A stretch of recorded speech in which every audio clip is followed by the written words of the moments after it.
The grand observation chamber of the Xylosian royal palace hummed with a soft, almost imperceptible energy, its walls crafted from living crystalline structures that pulsed with a gentle inner light, reflecting the twin suns of Xylos in a breathtaking display of iridescent hues.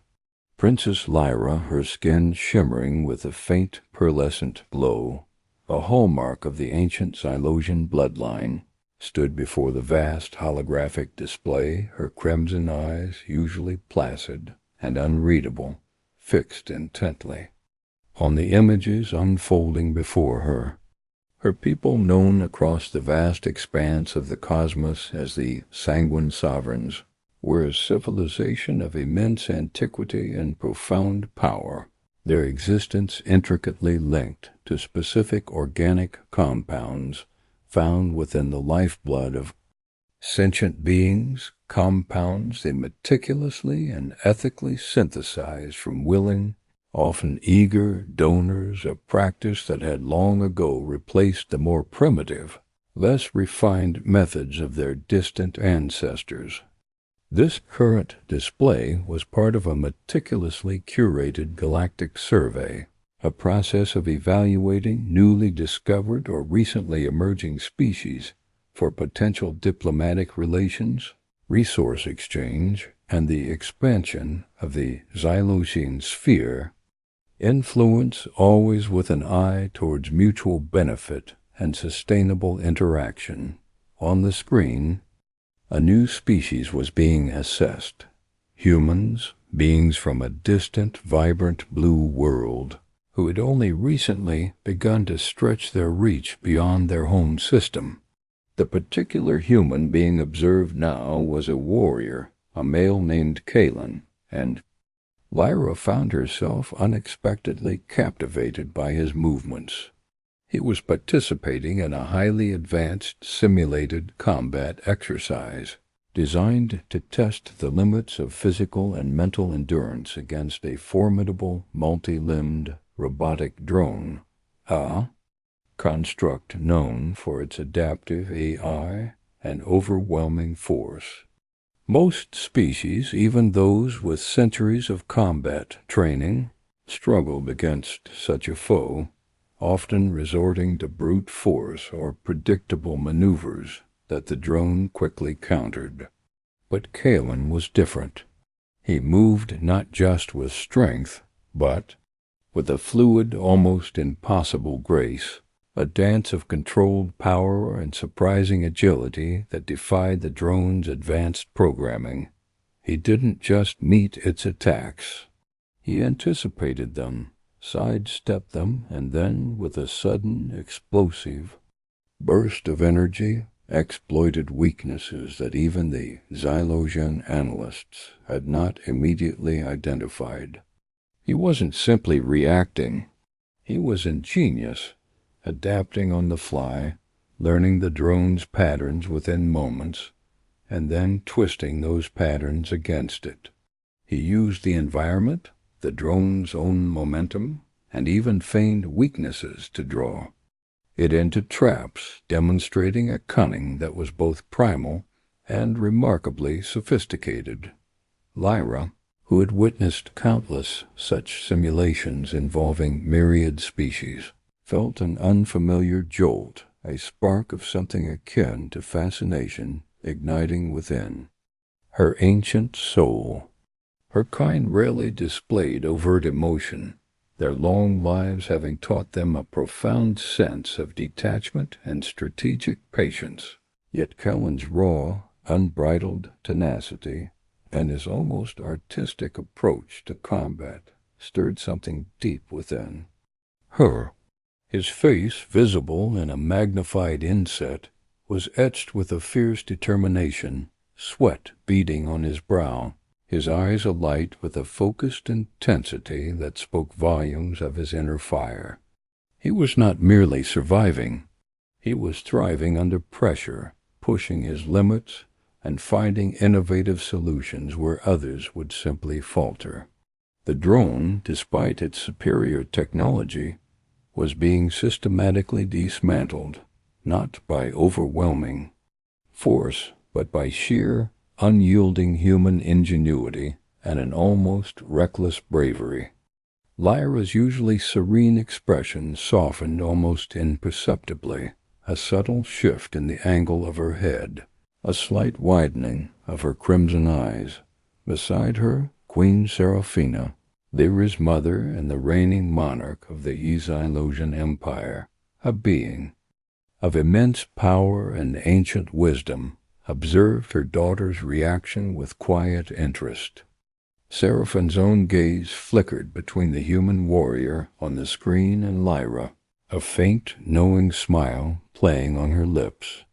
The queen had seen many things in her millennia of existence, but her daughter, usually so composed, so focused on her duties and the intricate political machinations of the court, was displaying an uncharacteristic, almost visceral engagement. It was rare for Lyra to show such overt interest in any single individual, let alone a representative of a species so young in the galactic community. The Xylosians had always valued strategic alliances, and while humans were indeed relatively new to the galactic stage, their rapid technological advancement, their surprising resilience, and their often unpredictable adaptability were becoming subjects of increasing discussion and, in some circles, legend. They were a species that defied easy categorization, a wild card in the cosmic deck dot as Kalen delivered the final, decisive blow to the drone, disabling it with a precision strike that bypassed its core defenses. Lyra leaned forward, her voice, a low, almost reverent murmur, breaking the silent contemplation that had filled the chamber. "Mother," she began, her gaze still fixed on Kellen's triumphant, yet exhausted form on the screen, her voice tinged with an unfamiliar urgency. "I want this human." The words hung in the air, a declaration that was both simple and profound, carrying a weight of desire that was utterly uncharacteristic for the reserved princess. Queen Seraphina merely raised an elegant, pointed eyebrow, her smile deepening slightly, a silent acknowledgment of her daughter's uncharacteristic assertiveness. The implications of such a desire from a princess of the Sanguine Sovereigns were vast and complex, hinting at a future that no one, not even the ancient Xylosian seers, could have fully predicted. The stage was set not just for diplomacy, but for something far more personal and potentially galaxy-altering. Queen Seraphina, her ancient eyes gleaming with a mix of strategic foresight and a rare amusement stirred by her daughter's fervent declaration, wasted no time in initiating formal contact with Earth, the diplomatic overture carefully crafted to reflect the Xylosian Empire's immense power while still extending a gesture of genuine curiosity and potential alliance, a move that sent ripples of anticipation and confusion throughout the galactic community, for the Sanguine Sovereigns rarely sought out species so young in their interstellar journey. On Earth, the news was met with a mixture of awe and trepidation, but the Xylosian proposal, delivered with an almost poetic grace, spoke of mutual benefit and shared progress, making it impossible to refuse, and after much deliberation, the human authorities, recognizing the profound implications of such an alliance, unanimously chose Kalen to lead their diplomatic delegation. His recent heroic actions and the astonishing tactical brilliance he displayed in the simulated combat against the Xylosian drone, making him the undeniable candidate, a warrior who had proven himself capable of both immense strength and profound strategic thought. Upon Kellen's arrival on Xylos, accompanied by a small, hand-picked team of human diplomats and security personnel. The cultural differences were stark, almost jarring, for the very air of Xylos, infused with the subtle energies of its crystalline flora and fauna, felt alien and profound compared to the bustling, organic chaos of Earth and the Xylosian architecture, all flowing lines and living structures that seemed to breathe with an inner light, stood in stark contrast to humanity's rigid, engineered constructions. The Xylosians, with their millennia-long lifespans, their deep-seated traditions, and their almost unnerving patience, viewed human impatience with a quiet, almost indulgent amusement, their ancient customs dictating a pace of life and diplomacy that often left the human delegation feeling a whirlwind of restless energy.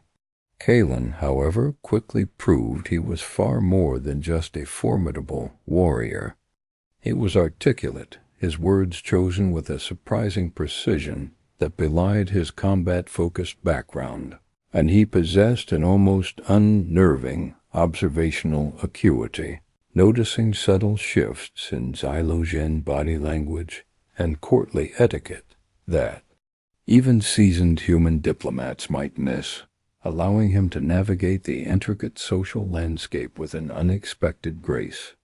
More importantly, he carried himself with an unwavering sense of honor, a quiet integrity that resonated deeply with the core values of the Xylosian people, who, despite their advanced science and ancient power, held profound respect for commitment and truth.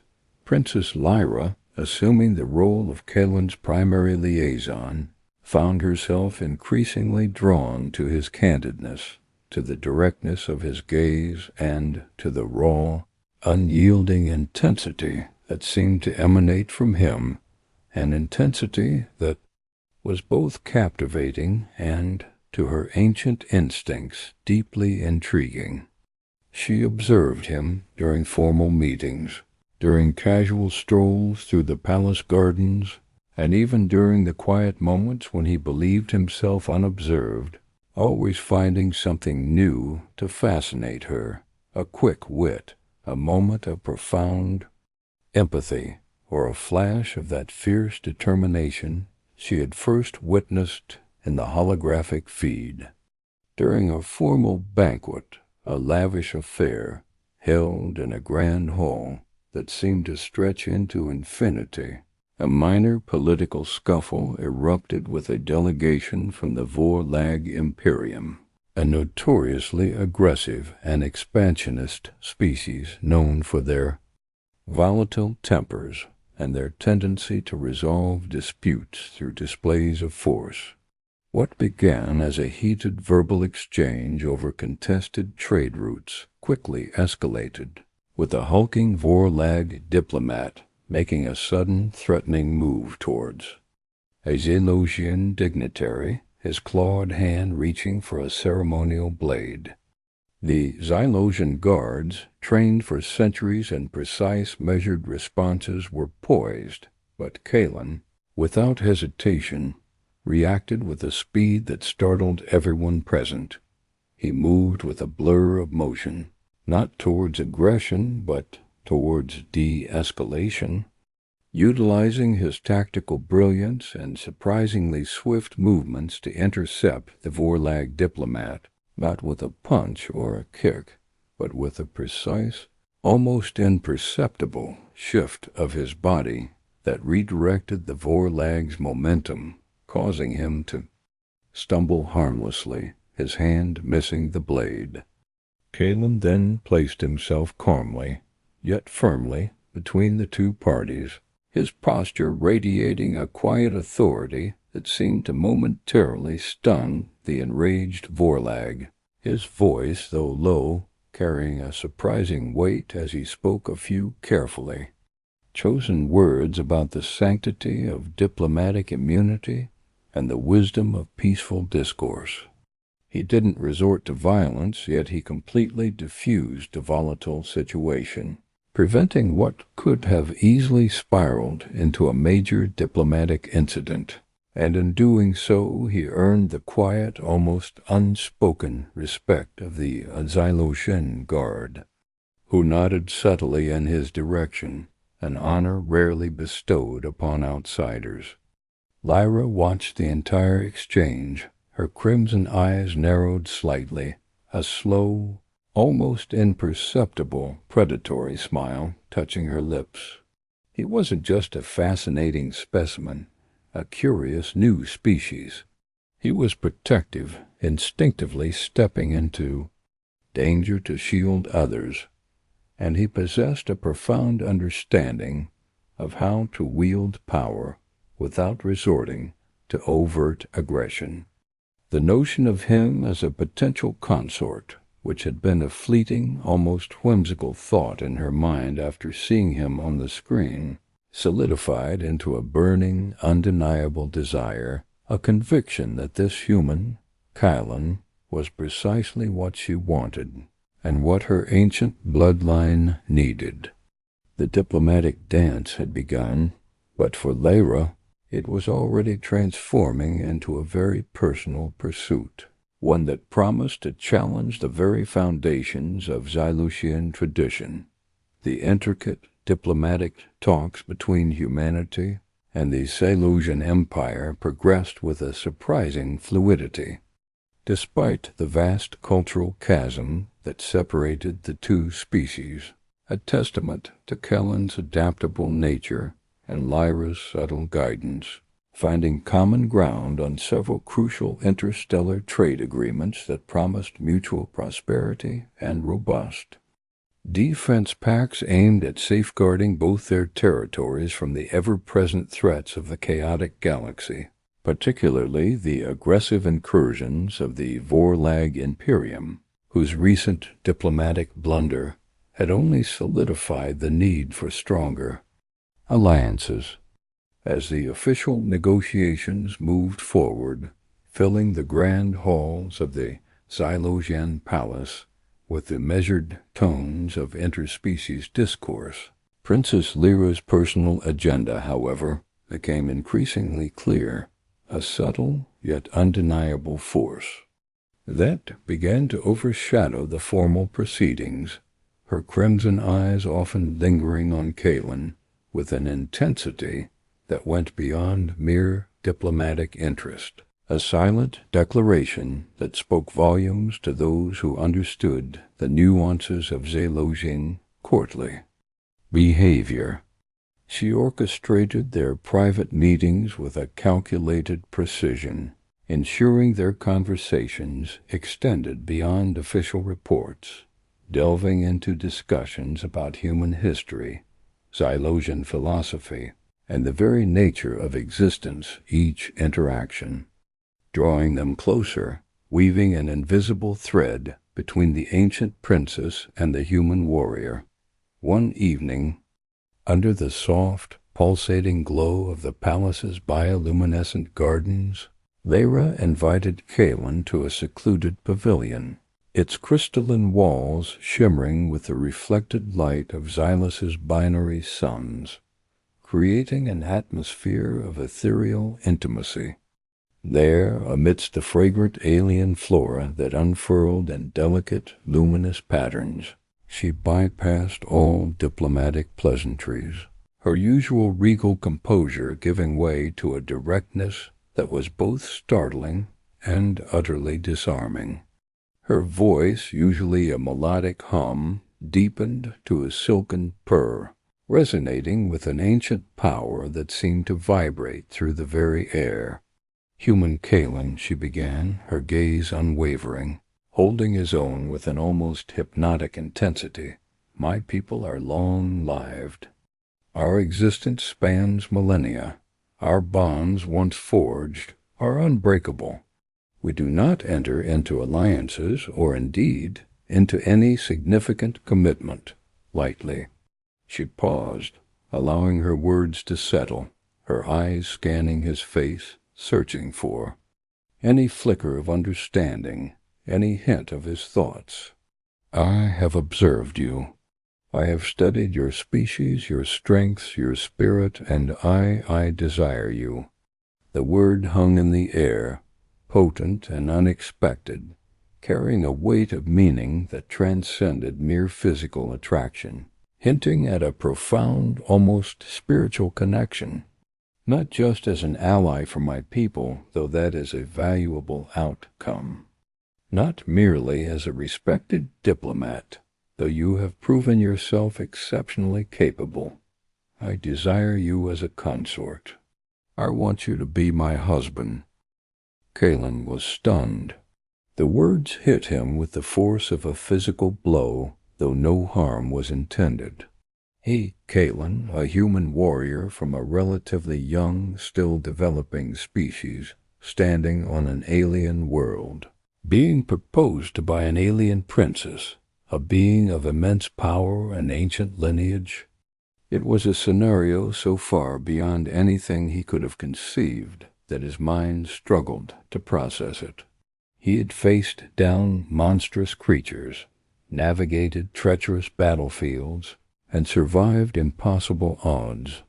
But this direct, almost primal declaration of intent from a being who was both terrifyingly powerful and alluring beautiful left him utterly speechless.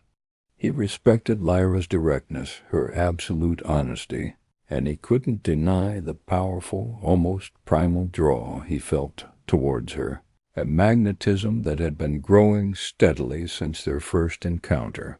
There was an undeniable current of energy between them, a strange, compelling connection that transcended their vastly different origins.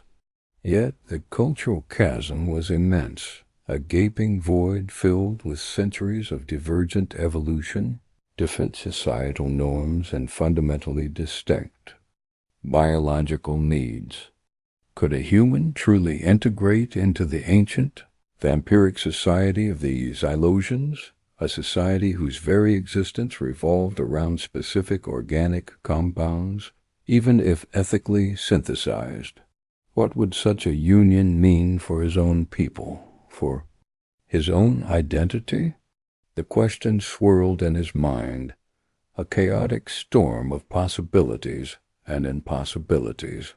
He needed time, not to reject her, but to truly understand the depth of her proposal and its monumental implications.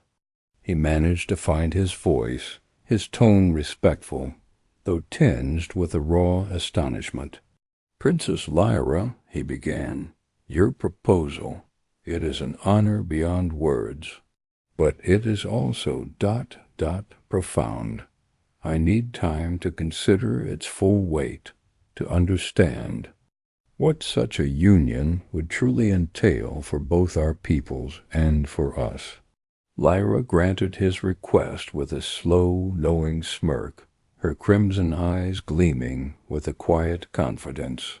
She had anticipated his hesitation, his need for rational processing. It was a very human trait, and one she found endearing in its predictability. She was confident in her ability to sway him, not through coercion, but through the sheer force of her desire and the undeniable connection that had sparked between them. She knew that Kalen, despite his warrior's heart, possessed a deep capacity for loyalty and a strategic mind that would eventually recognize the immense benefits of such an alliance, both personal and political. Meanwhile, as word of the princess's unprecedented interest in the human warrior began to filter through the ancient, gossiping halls of the Xylosian nobility, whispers began to spread like wildfire. A princess of the Sanguine sovereigns, a direct descendant of the first bloodline, choosing a human, a creature whose lifespan was but a blink in the Xylosian eye, a species so new to the galactic stage. It was unprecedented, scandalous even to some of the more traditionalist factions within the court, who saw it as an affront to their ancient traditions and a potential weakening of their pure bloodline. Others, the more progressive thinkers, saw it as a bold, if risky, move that could usher in a new era of power and influence for the Zylosian Empire. The air in the palace grew thick with anticipation and underlying tension, a palpable sense of a grand, unconventional drama unfolding.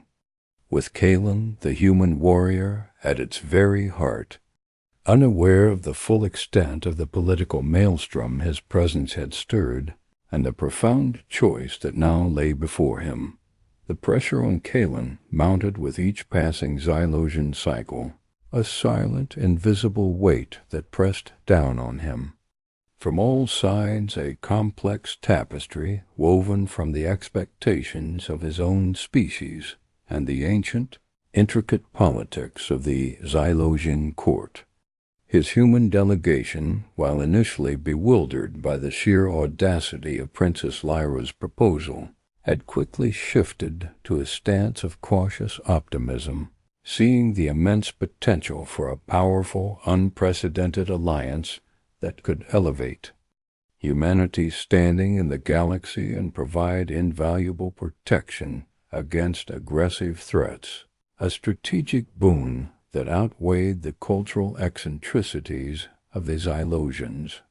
They offered Kalen their full support, though with an underlying current of anxiety for his personal well-being, for marrying an alien princess, especially one from a vampiric species, was not exactly in the standard diplomatic handbook. The Zylosian court, however, remained a volatile cauldron of opinion, divided sharply between the traditionalists, who viewed the very idea of their pure-blooded princess uniting with a short-lived, comparatively primitive human as an unthinkable affront to their ancient customs and a stain on their noble lineage, and the progressives, a smaller but vocal faction, who saw it as a bold, necessary step towards a more inclusive and powerful future for the Empire, a chance to infuse new vitality into their ancient ways. The tension reached its peak during a specially convened Grand Council meeting, an event usually reserved for matters of galactic import, but now focused entirely on Princess Lyra's unprecedented choice. The chamber, vast and echoing, was filled with the shimmering forms of Zylosian nobility, their crystalline robes rustling softly, their crimson eyes, usually impassive, now alight with curiosity, disdain, or anticipation. Queen Seraphina sat on her elevated throne, her expression unreadable, as silent arbiter of her daughter's destiny and the Empire's future. Lyra stood beside her, her posture regal, her gaze fixed on Kalen, a silent challenge in her eyes.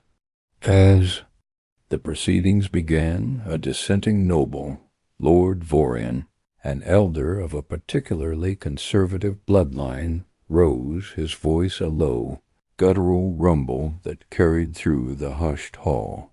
He spoke of purity, of tradition, of the sanctity of their ancient customs, and then, turning his piercing gaze directly on Kalen, he openly challenged Lyra's choice, implying that the human warrior was beneath her, a fleeting, insignificant creature unworthy of such a profound union, his words laced with thinly veiled contempt and a deep-seated prejudice. A ripple of murmurs spread through the chamber, some nodding in agreement, others shifting uncomfortably, before Lyra, her eyes narrowing, could respond with the sharp retort she was undoubtedly formulating. Kalen stepped forward, his movements deliberate, unhurried, yet radiating a quiet authority that commanded attention. He stood before the assembled Zylosian nobility, a lone human amidst a sea of ancient, powerful beings, his human form seemingly small against their towering presence, yet his spirit immense. He spoke not with aggression, not with the fiery passion of a warrior about to enter battle, but with a deep, resonant conviction that seemed to fill the very air, his voice clear and steady, carrying an undeniable sincerity. He acknowledged the vast differences between their species, the millennia of divergent evolution, the distinct lifespans, and the unique paths their civilizations had taken. But then he spoke of humanity's spirit, of their boundless capacity for growth, for innovation, for love, and for unwavering loyalty. He spoke of their resilience in the face of impossible odds, their unyielding drive to explore, to understand, and to connect. He emphasized that true strength was not merely in longevity or ancient power, but in adaptability, in the ability to embrace change, and in the courage to forge new paths.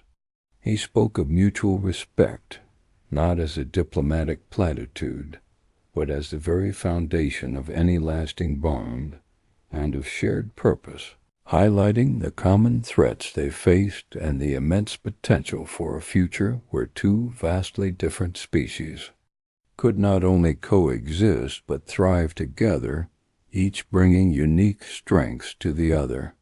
He didn't just defend himself. He defended humanity, and he articulated a vision of a future that transcended their current understanding, a future built on cooperation and understanding. His words, delivered with a warrior's honesty and a diplomat's unexpected grace, resonated through the chamber, silencing the murmurs and leaving many of the other Xylosian nobles in thoughtful, uncharacteristic silence. Even Lord Vorian, though still scowling, seemed to have lost some of his bluster. Queen Seraphina, who had remained utterly silent and unmoving throughout the entire ordeal, her ancient wisdom observing every nuance, every flicker of emotion in the chamber, finally stirred. Her gaze, which had been fixed on Kaelin with an intensity that could unravel secrets, now shifted to her daughter, Lyra, a faint, almost imperceptible smile touching her lips, a rare display of personal emotion from the ancient monarch.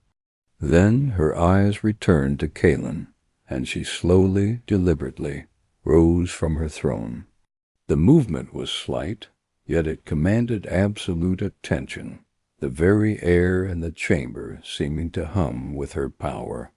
"It appears," she announced, her voice echoing with the weight of millennia, a voice that had brokered galactic peace and commanded empires, "that my daughter has chosen wisely." Her words were a definitive pronouncement, an endorsement that settled the matter unequivocally. Let the preparations for the union of Princess Lyra of Xylos and Kaelin, the human warrior, commence. Lyra's eyes, usually a calm, deep crimson, now glowed with an undeniable triumph, a fierce joy that illuminated her features, as Kaelin, looking at her, offered a quiet, resolute nod, a silent acceptance of the extraordinary path he had chosen. Their future, a blend of ancient Xylosian tradition and boundless human tenacity, a testament to an unconventional alliance born of desire and destiny, was just beginning, promising a new chapter, not only for them, but for the very fabric of the galaxy.